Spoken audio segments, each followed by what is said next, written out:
हम बताए थे इससे पहले संधि। कौन सी? ध्यान से समझ। संधि का सीधा सीधी अर्थ होता है क्या जानते हो? दो शब्द को मिलाना। कौन सी करना? दो वर्ण को मिल करना। दो वर्ण को मिलाना। जैसे गांव घर में देखते होंगे कि पंच होता है। क्या होता है? पंच। दो आदमी में जो लड़ाई होता है तो पंच बैठता है या नहीं बैठता? बैठता है। तो उस बीच में जब दोनों आदमी को मेल करवाता है तो कौन करवाता है? पंचे ना।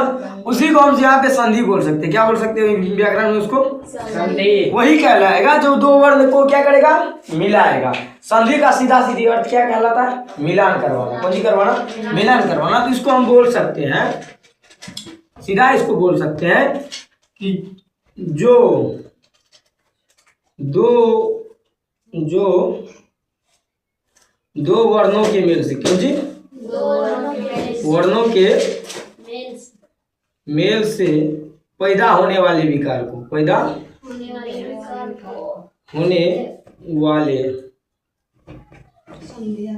विकार को संधि कहते हैं। संधि ने कहते हैं। कौन सी कहते हैं? संधि कहते हैं। संधि और संधि में बहुत एक अंतर है। ये व्याकरण का संधि है, ये दो आदमी को मिलान करता है। संधि भी दो आदमी को मिलाता है, पति और पत्नी को मेल करवाता है, एक लड़का एक लड़की को मेल करवाता है, वो संधि होता है। लेकिन ये संधि है, ये शब्द का मेल करवाता है। वो क्या करवाता है? इंसान का मेल करवाता है। तो यहाँ हम सीधा संधि को बोल सकते हैं। जब याद देगा हमको संधि का अर्थ क्या होता है?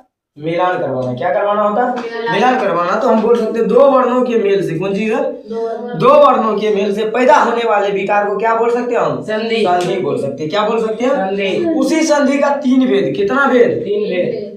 संधि के कितने भेद? तीन भेद। संधि के तीन जो भेद जो होते हैं तो कौन कौन? तो स्वर संधि, व्यंजन संधि और विसर्ग संधि। पहला कौन सा कहलाएगा? स्वर संधि। तो दूसरा व्यंजन संधि, तीसरा विसर्ग संधि। उसके बाद आता है स्वर संधि। क्या कहलाता है?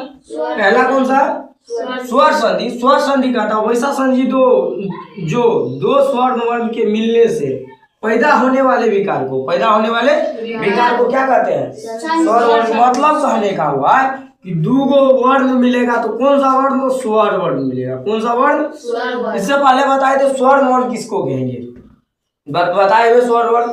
वही स्वर वर्ण का जब दोनों का क्या होगा? मेल होगा। क्या होगा? मेल होकर के जो शब्द बनेगा ना तो उसको हम स्वर संधि कहेंगे। क्या कहेंगे? जैसे में देख लेते हैं भोजन जोड़ आलन। यहाँ पर नौ में अ छिपा हुआ है। क्या छिपा हुआ? अ है या नहीं? नौ बोलते तो अ निकलता है, और यहाँ पर आकर है ना? ये दो संधि मिला या नहीं मिला? कौन सा संधि मिला? कौन सा संधि मिल रहा है? कौन सा वर्ण? कौन सा वर्ण? स्वर वर्ण मिल रहा है। कौन सा वर्ण मिल रहा है? यहाँ पर भी क्या मिल रहा है? क में क्या है? अ है। आ में क्या है? आकर है। तो ये क्या मिल रहा है? दूगो क्या है? स्वर वर्ण। इसी को क्या बोलेंगे? स्वर संधि बोलेंगे। कोई दिक्कत? उसके बाद है स्वर संधि के पांच भेद। कितने भेद? पांच भेद। इसका भी कितना भेद रहा? पांच।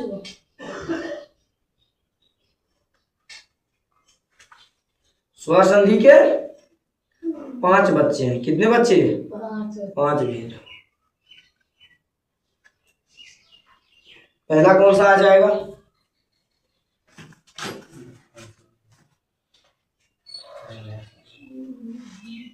पहला आ जाएगा दीर्घ संधि।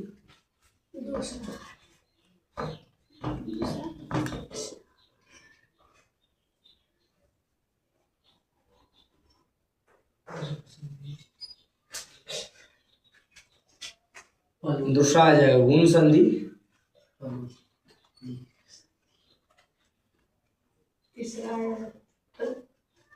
तीसरा कौन सा आ जाएगा?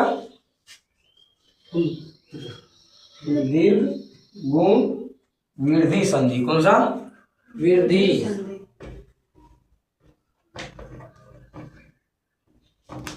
और चौथा कौन सा आएगा? यम संधि।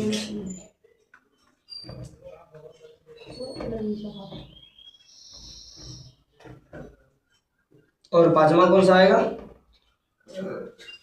आयादी। पहला आएगा पहला कौन सा?